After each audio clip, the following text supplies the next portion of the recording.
Services Librarian, eScholarship Liaison at UCLA, and Catherine Mitchell, Director of the eScholarship Publishing Services at the California Digital Library, have collaborated to develop and present this afternoon's webinar entitled The Consortial-Campus View, Reinventing the IR from All Directions. Catherine will lead off with an overview of the publishing and dissemination services available through eScholarship. She will be followed by Bonnie discussing the role of campus librarians and talking about a number of publications that have transitioned from print to online journals. Sharon will provide insights from an administrator's perspective on new roles for academic libraries. There will be an opportunity during the transitions from one speaker to the next to ask questions. Please use the question box to submit your questions. Sharon, Bonnie, and Catherine will do their best to answer all the questions. A transcript of the questions and answers will be available together with the information about access to the recording of the webinar. And now I'm going to turn the program over to Catherine.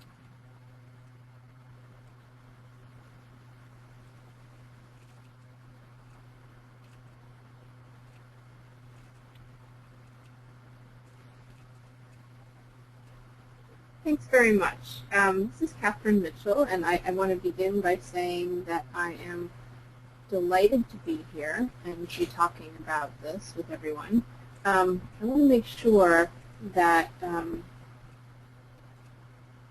that everybody can see my slides. Is that visible?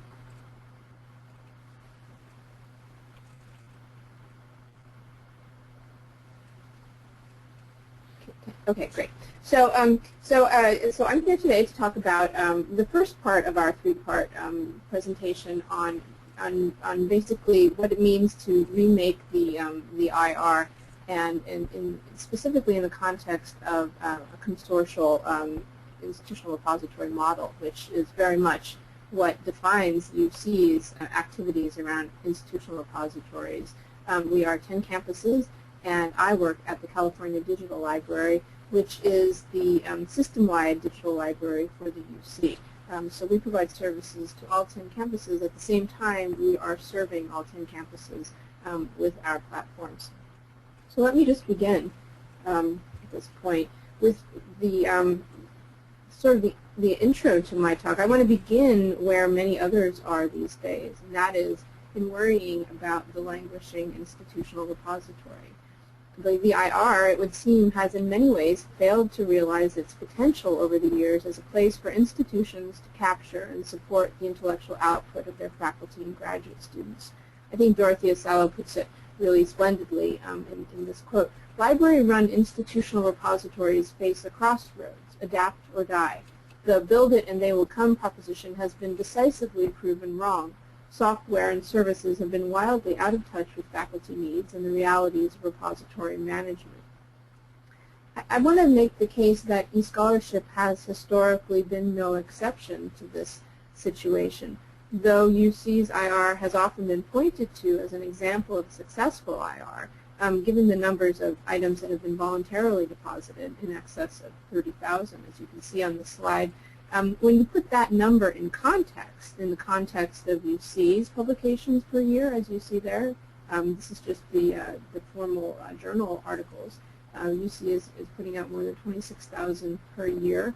And then, of course, in the context of something like Archive or PubMed Central, it becomes clear that what we're doing with eScholarship in terms of magnitude is really just a drop in the bucket.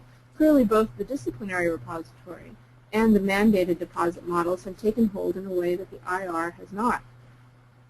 But I want to suggest that we might think in new ways about the measure of success. What if we change that measure?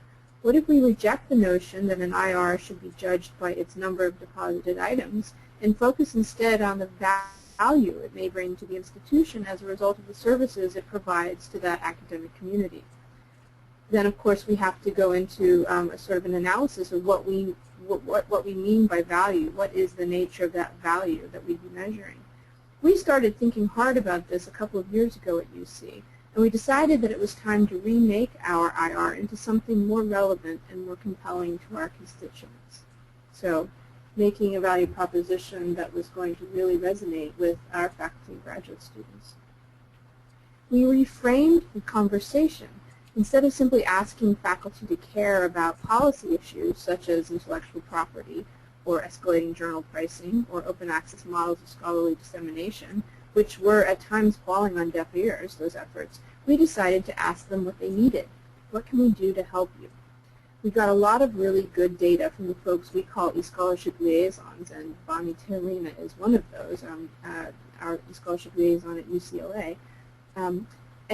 These eScholarship liaisons are our campus collaborators who often have more direct access to the faculty than we do as a system-wide service. We also went out to the campuses and talked to the vice chancellors for research, deans, faculty, etc. And we asked them all, where are the gaps in your work and what can we help you do? With the feeling that if we were actually able to respond to specific needs, that there was value in that. That going back to Dorothea's statement, the idea that you make it and people will come, it's clearly not working. What if we're responding directly to need? In other words, we underwent a sea change. We moved away from the IR as the sole model of our relationship with the libraries and the faculty. We at the California Digital Library focused specifically on building a system-wide infrastructure that would give us the flexibility to address the needs we were hearing articulated across the campuses, or at the very least to lay the foundation for future development to address those needs. And we started thinking really hard about how to articulate the value of our services in a compelling way to our constituents, and how to provide the campus libraries with the information and the resources they needed to feel comfortable pointing their faculty in our direction. So just as a sort of a contextual comment, we used to be known as the scholarship repository. We're no longer referring to the service as the scholarship repository. Instead, we describe what we do in the following way. eScholarship provides open access scholarly publishing services to the University of California and delivers a dynamic research platform to scholars worldwide. When we talk specifically about the kind of publishing we support within eScholarship, we focus on the following. We support born digital journals. We have a great many of them, and I'll talk about that a little bit more later. We can also, we have collaborated with UC Press and continue to on the publication of books. We can support conferences from the point of the call for proposals all the way through to the proceedings volume. We, of course, support the dissemination of working papers, seminar and paper series, which are often occasional and ephemeral, and we use that material, but we are not meaning. So that material is easily lost, but we have the services to support both the scheduling of it and the capture and later access to those materials. And in the following months, we're going to be providing a thesis and dissertation service to UC for both preservation and access to all ETDs being submitted across the system. We also continue to provide deposit and dissemination services for postprints. That is, all of those 26,000 publications coming out of UC that are being published externally in journals. In addition, we have recently collaborated with UC Press to launch what we're calling UC Pubs, which is a hybrid program that leverages the strengths of the CDL and UC Press to provide flexible book publishing services to UC-based monographic publishing programs. So again, this is focused on book publishing within UC. There are many programs that exist within the institution across the campuses that are publishing monographs, maybe 1, 2, 3, 5 a year, and we brought this service to them to help them with an infrastructure that addresses some of their business needs and leaves them the space to do the editorial work that they want to do. So just to give you a sense of how this works, we have a campus publishing partner in each case, and that publishing partner is the content owner of the editorial shop. That publishing partner is responsible for the selection of content, for the peer review activities, and for any editing, design, and composition of the book. eScholarship then provides open access publishing services. We also provide peer review and manuscript management services, which means the infrastructure for the peer review manuscript management rather than the actual editorial and peer review processes. And of course, we're providing preservation for any materials coming into eScholarship. And then UC Press plays the role of distributor and sales, fulfillment, distribution of the print, online marketing, print on demand. What this program allows people to do is have a sort of a hybrid model where they're both publishing in print and digitally. They can reach multiple audiences. We think it's a model for the future for a lot of different content. Right now we're focusing entirely on book publishing. We in the publishing group at the CDL are doing all of this work and all of this remaking of the IR while fully aware of the ways in which our services are deeply embedded in the larger research and teaching life cycle that is in many ways supported at the system-wide level by our organization. So our publishing and dissemination services are really a node within a much larger service suite intended to support faculty and graduate students throughout the phases of their intellectual work, recognizing that those phases, and here you see in this diagram, sort of knowledge production phases that I'm describing really are about collecting information, collecting data, creating new knowledge, new information, curating that knowledge and information, and publishing it and disseminating it to the world. With the full recognition that these phases are not static, but rather are in constant flux and also often motion, and we can't distinguish them as neatly as the picture would suggest. As part of our effort to reorient our services toward needs, we are also engaged in a development project intended to focus on the tools necessary to provide robust access to publications within eScholarship.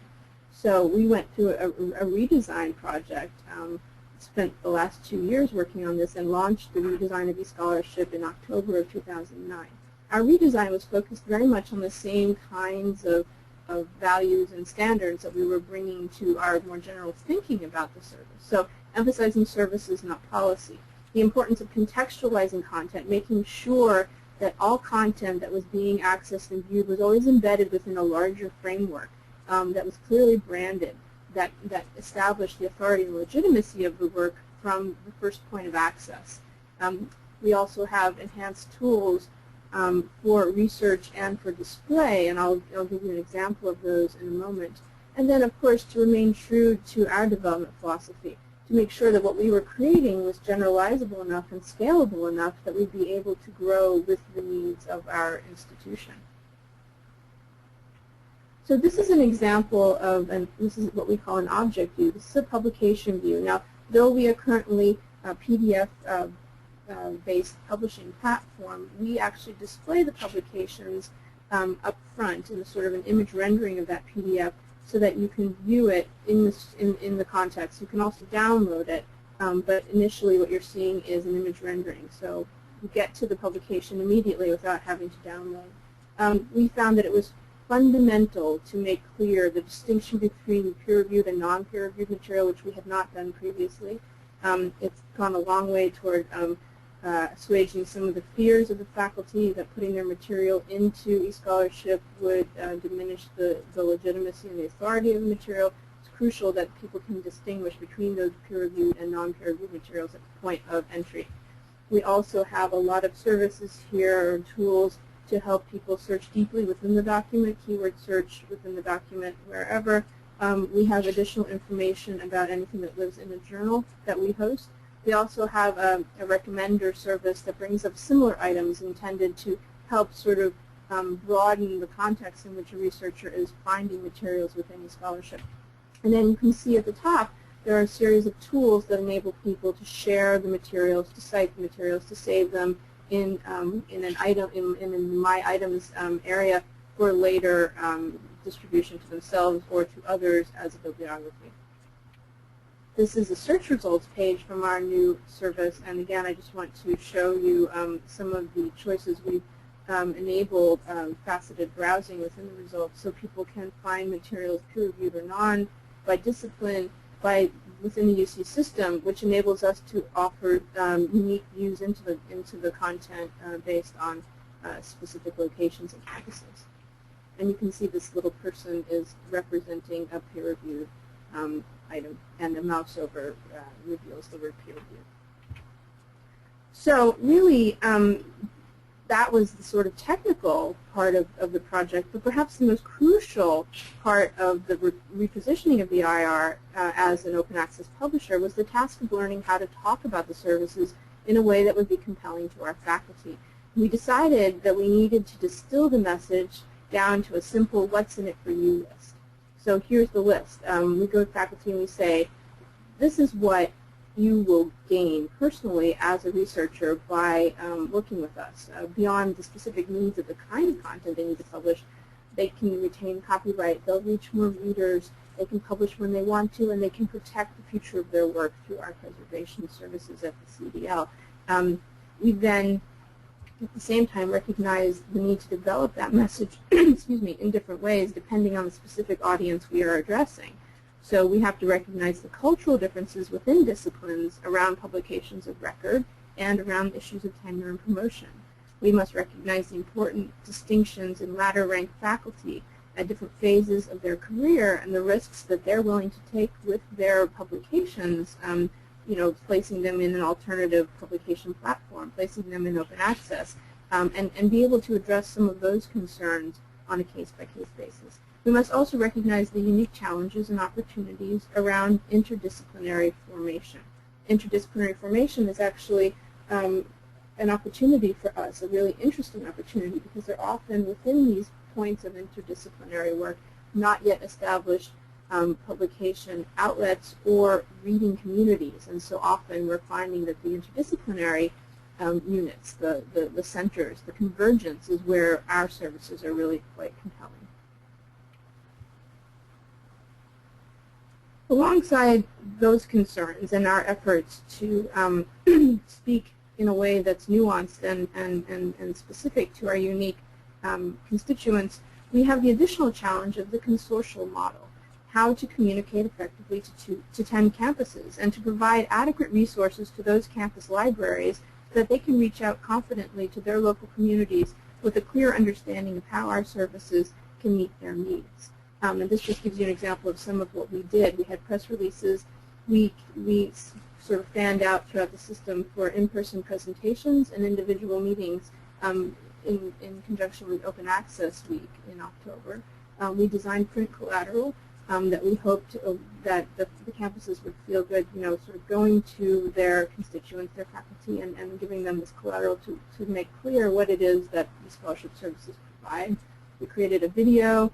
And we also created a detailed FAQ that we distributed to all of the librarians, beginning with our eScholarship liaisons, hopefully for distribution throughout the system to answer any questions that anyone might have about our new service. Finally, I just wanted to share the happy news that it's working. We've seen an enormous increase in interest around our services, and this is how we can sort of gauge how, our ability to speak specifically to the needs of our constituents. So we had 27 journals as of October 19th. We've signed 4 more on, and we've been contacted by an additional 24 journals for inclusion in these scholarships. So we're working through the steps of getting them involved in the program. In addition, the research units, which had sort of stabilized at 235 as of October, we've signed an additional 32 since then, and we have another 36 waiting in the wings. So there's enormous interest. It's clear that we're responding to specific needs, and we see that as a really positive move. So that's the end of my presentation, and at this point, I guess I'll stop. And Bonnie, are you? Yeah, I've been looking at our question box, and so far we don't have any questions. So if you have any questions for Catherine or for any of us while we're presenting, go ahead and type those into the question box that you have. Okay, so at this point, I will switch screens to Bonnie. And actually, Catherine, you just got one question that came in, and maybe, because we're going to do one poll as well, so maybe right after, or so while we're doing the poll, if anyone has any questions, go ahead and put them in, and if we can't get to them before I start, then we will definitely get to them after Sharon speaks.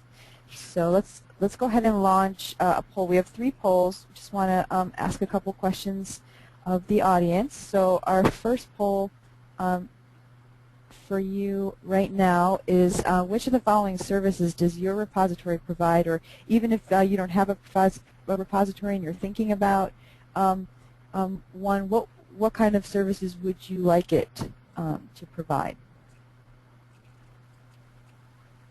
So I'll give you all a minute or so to vote on that. And do you think that I should answer questions during this period, or should I wait? Sure. Let's see. We have one question. We have what's print collateral? When you talked about the marketing material. Oh, sorry. Print collateral is any kind of material like you know, a trifold, any kind of flyer, any kind of. We have a flyer. We have a bookmark. It's our effort to distill the message and the value of our service into something that can be placed on a table and picked up by others and distributed. Sorry for that jargony term. See another question. Is your detailed FAQ for liaisons available for others to use and adapt? Yes, absolutely.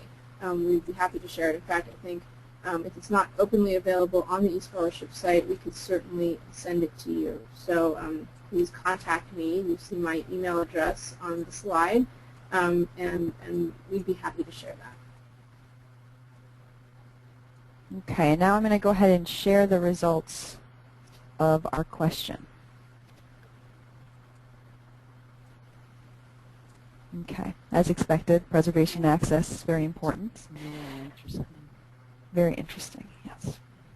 Okay. Okay, so I think I will change presenters now and hand off to Bonnie.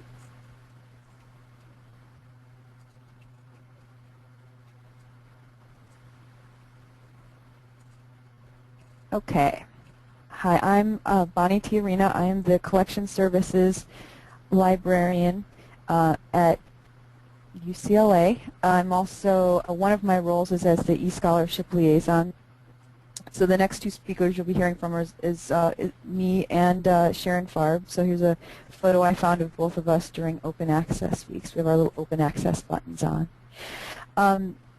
So you heard from Catherine speaking about eScholarship broadly across the 10 campuses. And so what we wanted to do for you is give you a perspective of what that looks like on one of the 10 campuses. So, so my role is as the eScholarship liaison librarian. I think I have an interesting role also on this panel between two administrators, because my job is really as a frontline librarian with the users of the system.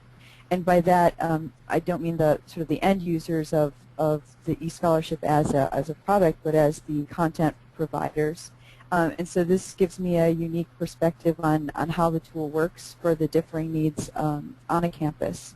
And what's been really valuable for us at UCLA is to be able to see how it opens doors to so many other conversations and issues that we at the library are able to work on, and to just expand our services that we provide, especially in the area of scholarly communication.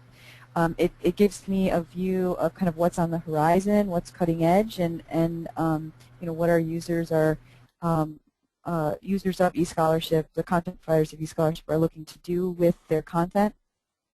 And it also allows me to see the direct effects of on-campus or consortial changes in policies and that sort of thing. So it's a really interesting perspective, sort of being the middleman between eScholarship and the contributors. So before I talk about the eScholarship liaison role, I want to show you what our interface, UCLA's interface of eScholarship, looks like. So if you were to browse eScholarship, you can look at the 10 campuses, and you can get like an interface of each of the campuses. And so this is our instance. It features one of our research institutes, and then if you could see over on the left side is my contact information as the campus contact. UCLA is one of the most active users and contributors. 13 of the current 31 journals that Catherine referred to are from UCLA, and there are several more from UCLA in the queue. We have over 50 academic departments and research units using eScholarship, and some of the content that comes out of UCLA is some of the most highly used. So, and a lot of work, a lot of this new content has been has increased in the past 2 years or so, because we in the UCLA Library have kind of turned a bit of our focus more towards eScholarship in the past couple of years. So as the eScholarship liaison, as I think Catherine explained, there's a liaison on each of the 10 campuses.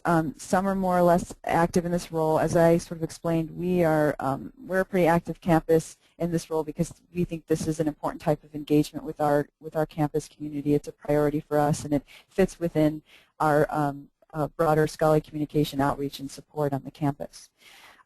We see it as one tool in our scholarly communication outreach efforts. So it fits in really well with what we're doing here at UCLA. So my official duties are to be the sort of initial face of eScholarship on campus. So I do a lot of coordinating and collaborating with the groups I list here, as well as many others on campus, before the content is even ready to go into eScholarship. In some ways, eScholarship is sort of a do-it-yourself type model. Departments can contact eScholarship, do the initial paperwork, and do the uploading themselves. Oftentimes people need an initial sell or just need to be able to see the solution to their problems before they jump on board. So that's been my role. So I've had a lot of coffee. I've had a lot of one-on-one meetings with faculty, administrators, and graduate students to talk about their needs and how eScholarship may or may not be the solution. And then kind of go from there and connect them to the appropriate people.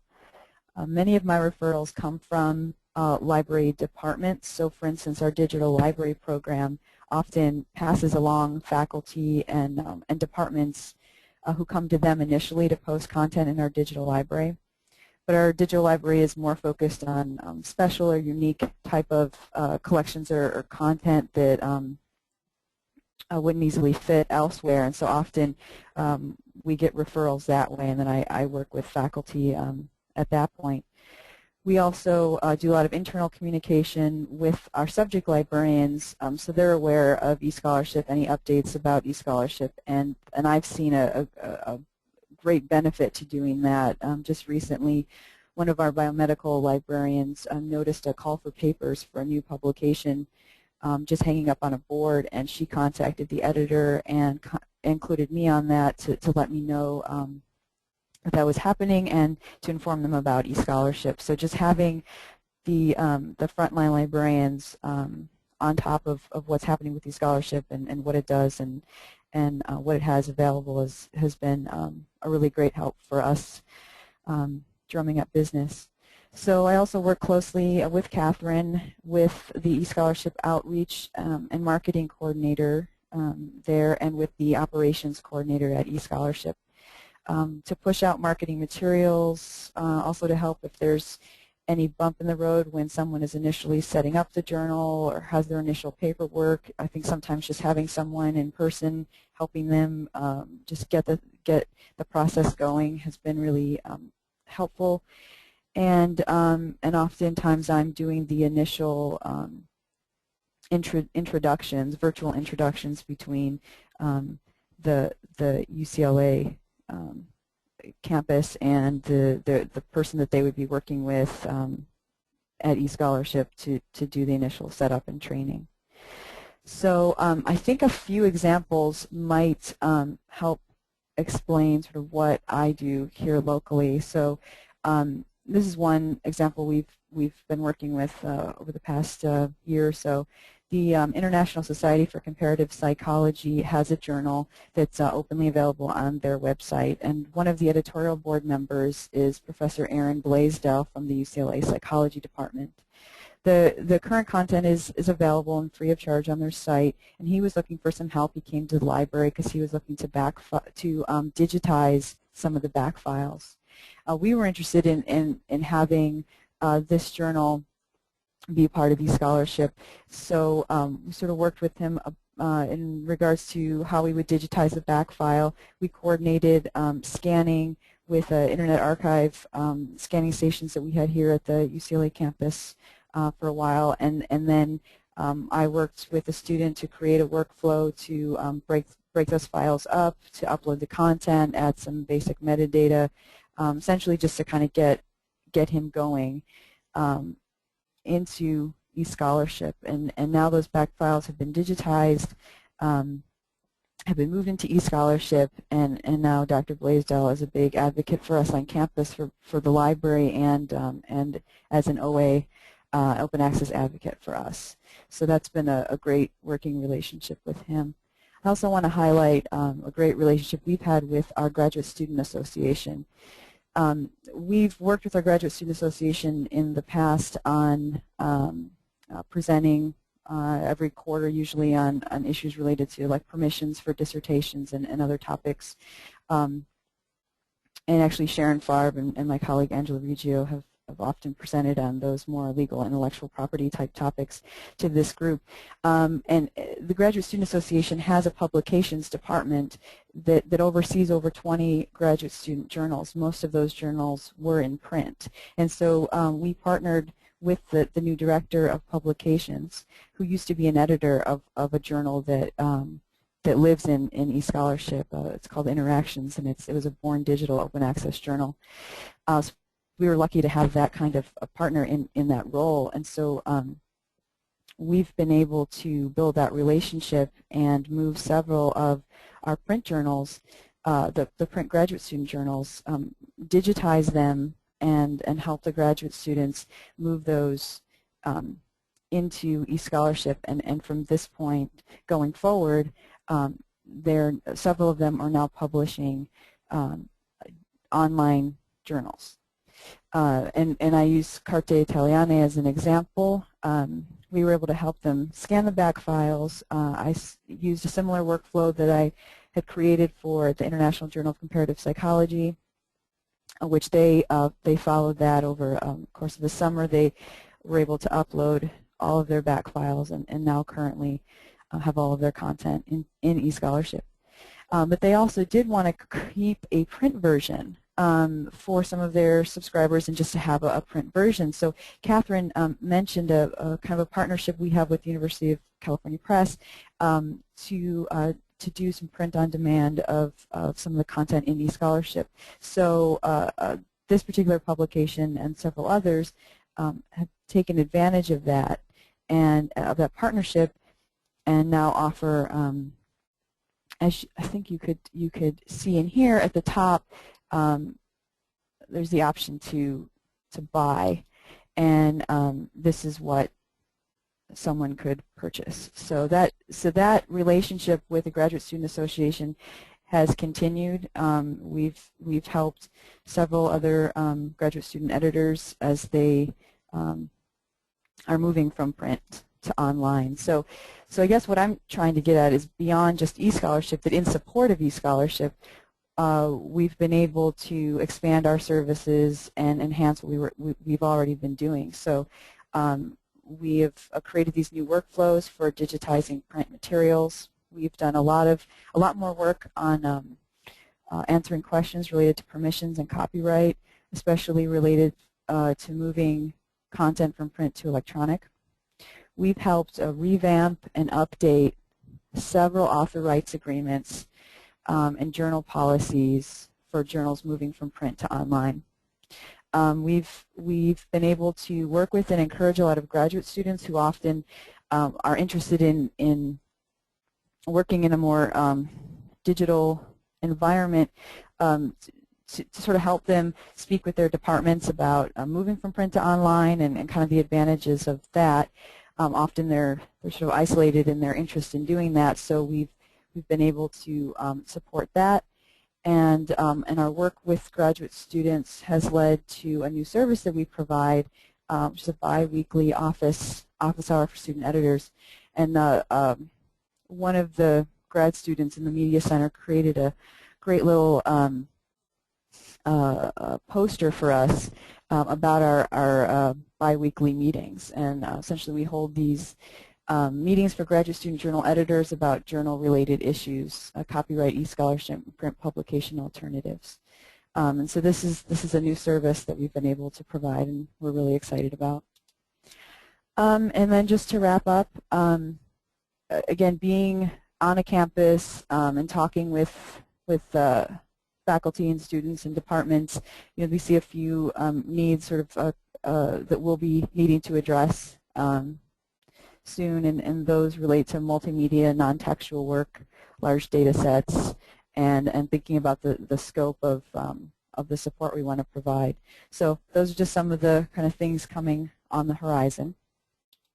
At this point, I'm happy to take questions, or we can move on to a couple more polls.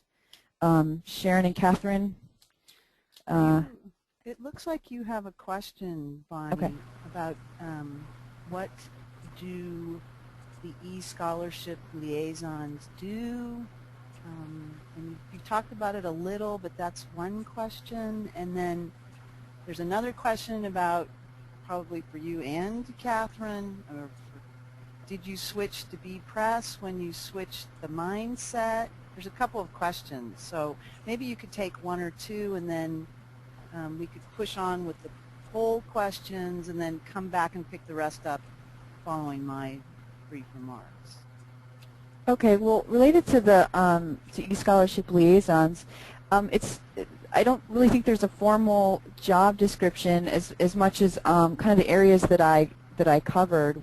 We're supposed to work in partnership with the eScholarship folks at the California Digital Library, so the marketing material that they push down, any kind of paperwork changes, policy changes, those sorts of things.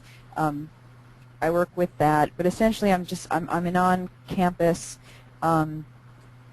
both supporter once people are up and running and going and just need someone to ask a quick question to, but also someone that's doing the outreach and outreach both to the campus broadly, but to the librarians, so that they can include it in their kind of tool belt of everything else they talk about when they're going to departments, that they're aware of eScholarship and the benefits of it.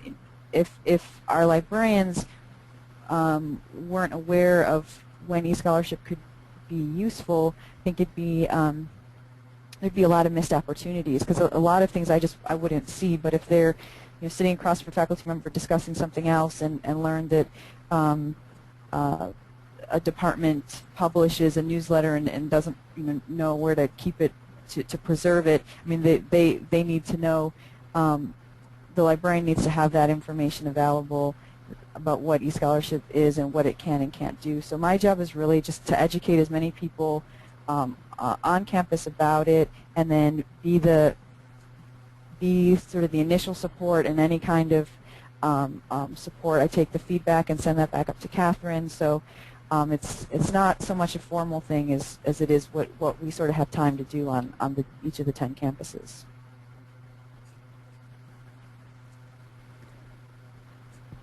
Okay, so my suggestion, Bonnie, now just because of time would be to do the poll questions. Okay. And then come back and pick the other questions up following my remarks. Okay, so we have 2 more poll questions. We're going to do these 2 back to back.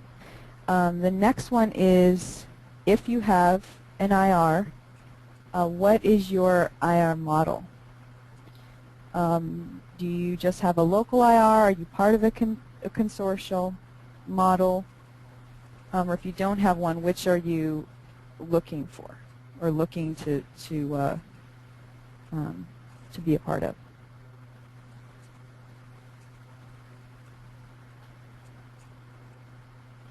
I'll give just a couple more seconds.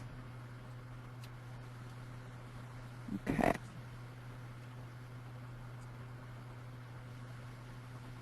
Okay, and I'm going to close now. And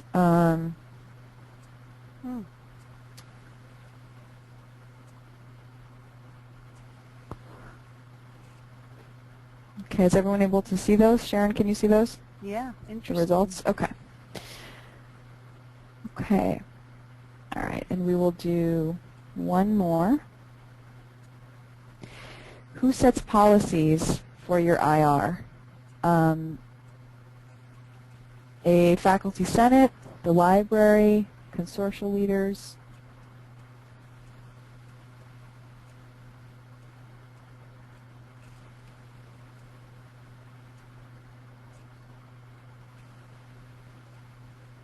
Okay, we didn't get a lot of people voting, so maybe not a lot of folks can answer this question. But we should from have had an other. yeah, we should have had another. But given the response, it looks like Let's see. Library. it is entirely the library. Interesting. Okay, I'm going to change this over to Sharon so Sharon can start her presentation. Oh, yeah.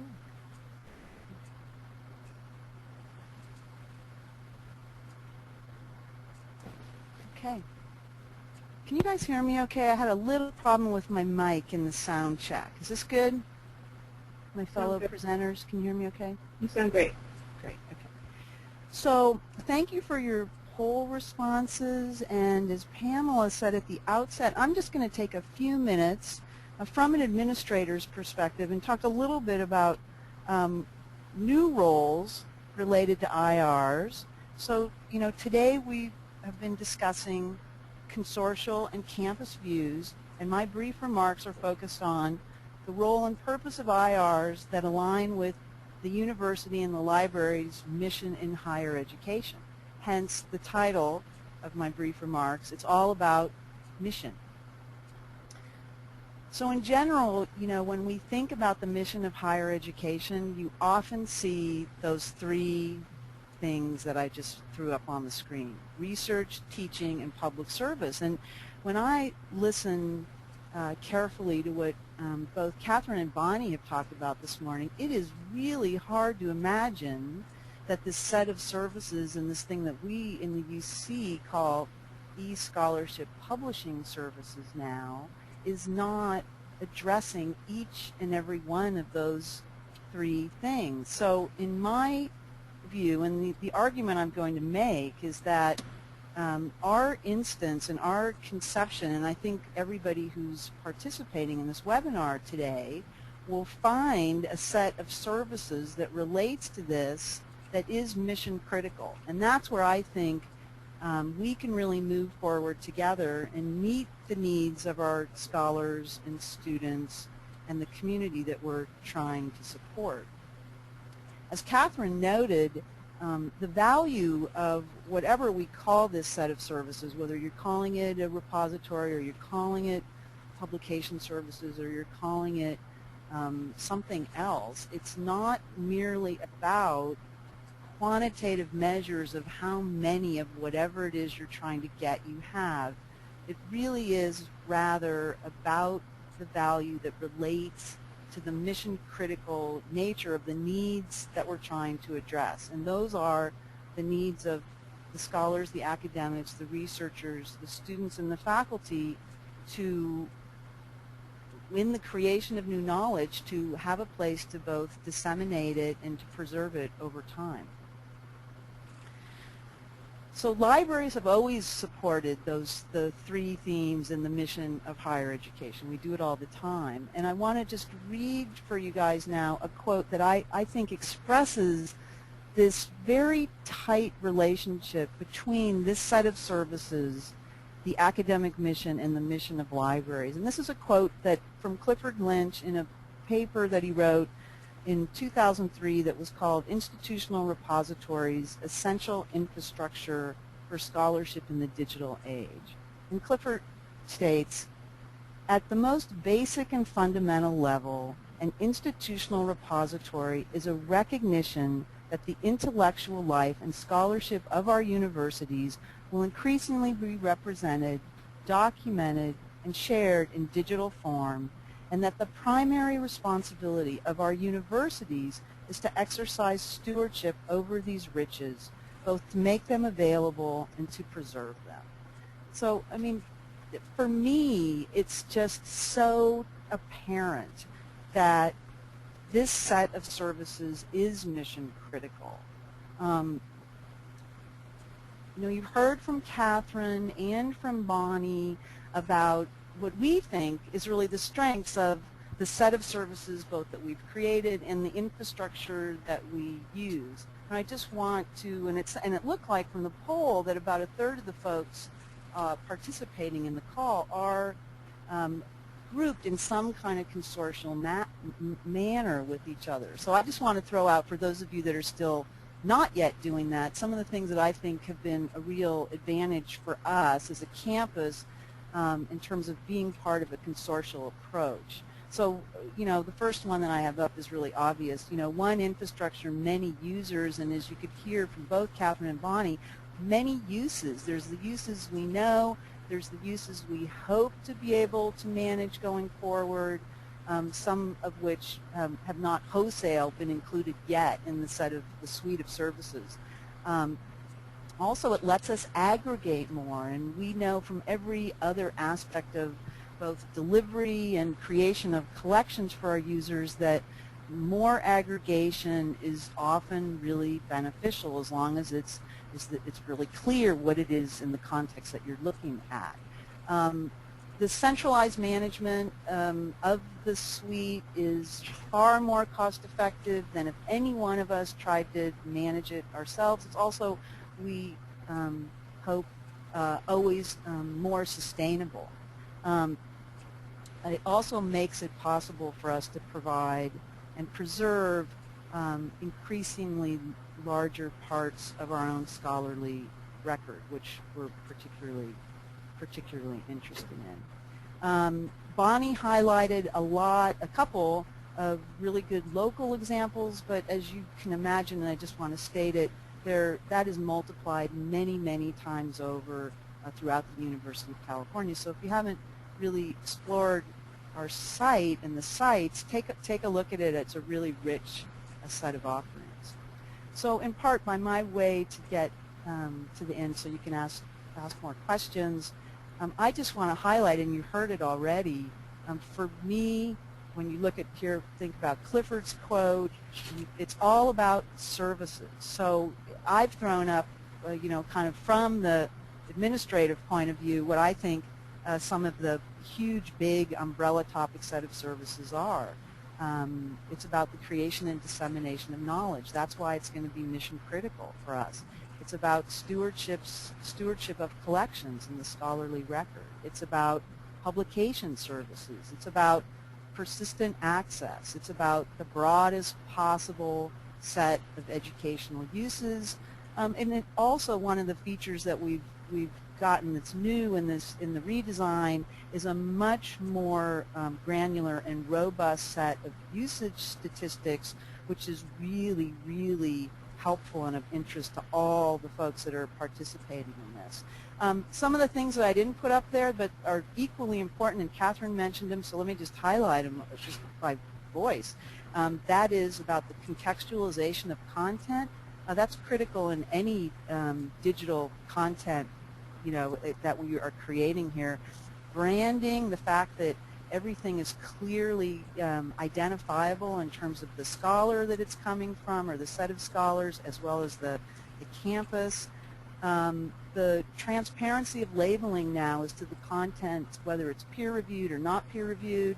The fact that we have the functionality to search through and across documents, and the recommender functionality is a huge set of services that are, as you've heard this afternoon, for you East Coast folks, really getting more and more use in the University of California. So let me just conclude with what I think is the most important thing just to bear in mind. Whatever type of iteration you want, align the services with your mission.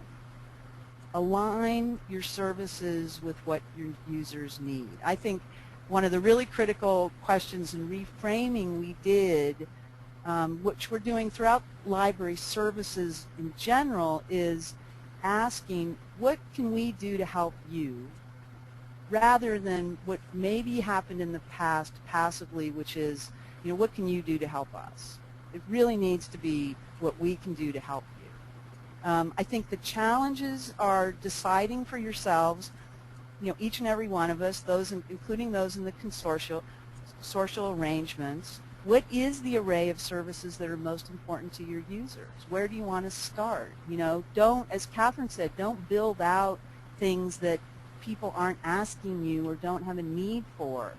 I think the challenges are what Bonnie outlined. I think Catherine would agree. It has to do with some of the content that we know is really important that's being created on our campuses, large data sets, media and multimedia that is not necessarily linked to a PDF or a text-centric document. What are we going to do about the capture and preservation and access of that kind of content going forward? I think they're probably one of the reasons I think there's multiple IRs in multiple places that people keep content that's important to them is because it isn't a one-stop shop and it's likely not to be. So while I think and the University of California will likely be able to enhance some of the service offerings going forward, it may be still that there are types of content that are valuable that won't be kept in whatever it is that we call the repository or set of publication services. So with that, I just would like to thank you all for your time this afternoon. Go back to the questions for maybe 3 to 5 minutes and then turn it back over to Pamela for a wrap-up. So, Sharon, this is Bonnie. Yes. There are several questions. A lot of them are for Catherine. So, let's Catherine.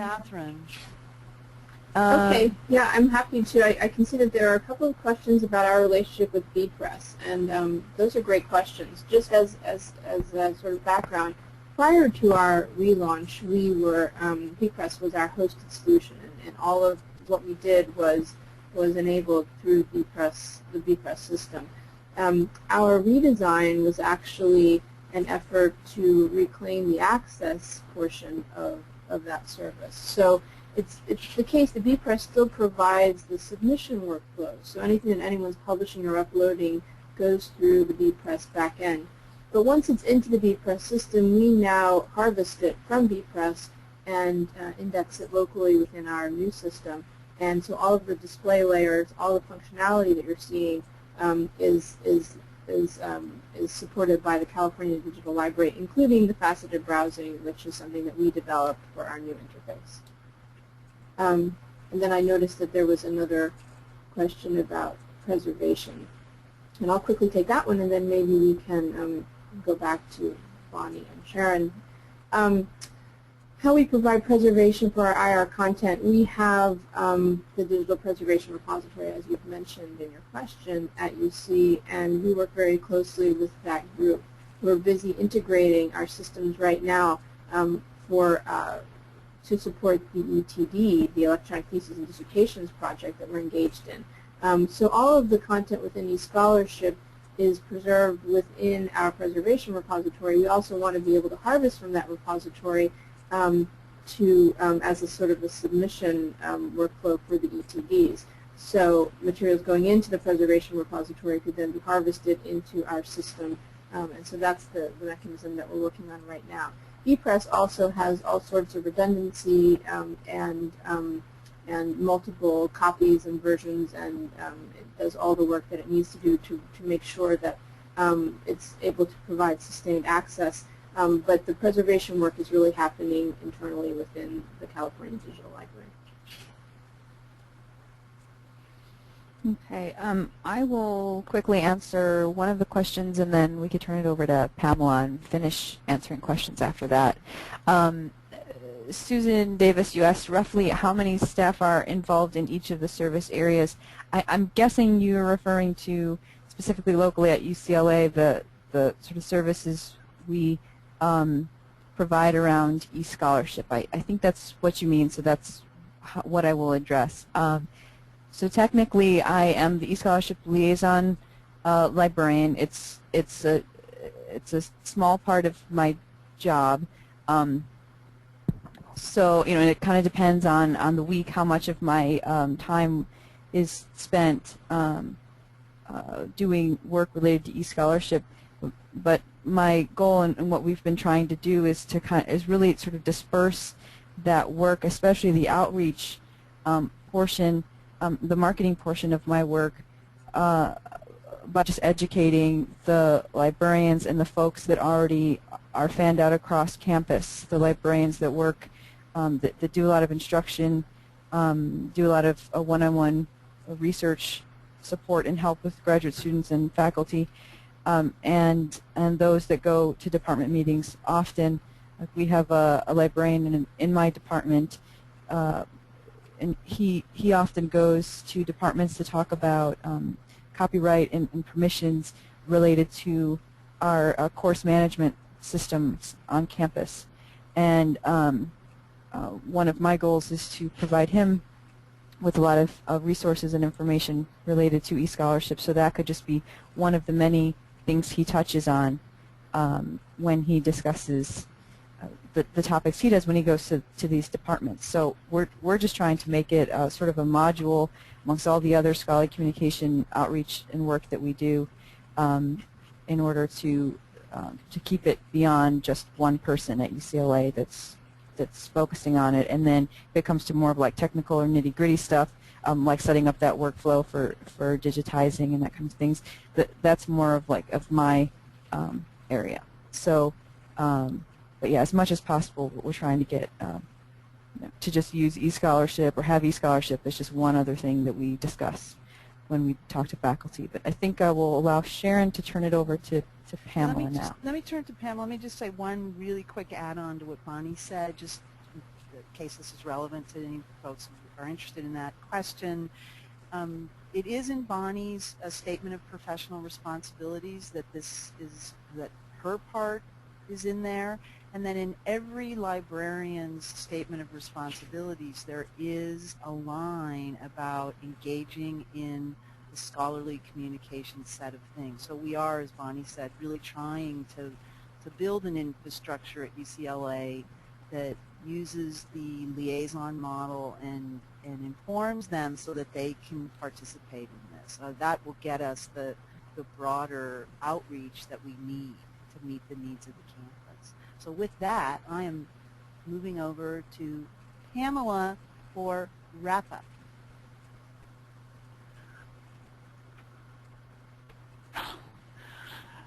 Thank you, Sharon, Bonnie, and Catherine. This was an excellent presentation, certainly provided us with great insights into the significant and re-envisioned role of the institutional repository within the organization. Before I conclude, I just wanted to say that there is one more question that I see on my screen about disseminating your workflows and policies to others, and I wondered if you would like to answer that, or should we answer that in writing afterwards, or can you provide any information on that?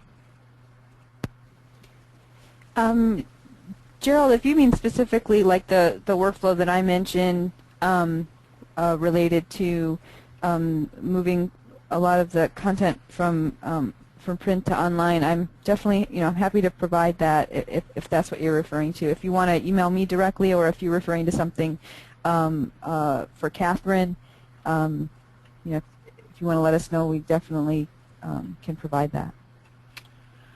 Okay, let me just mention that later this afternoon or tomorrow you will receive a short online evaluation form.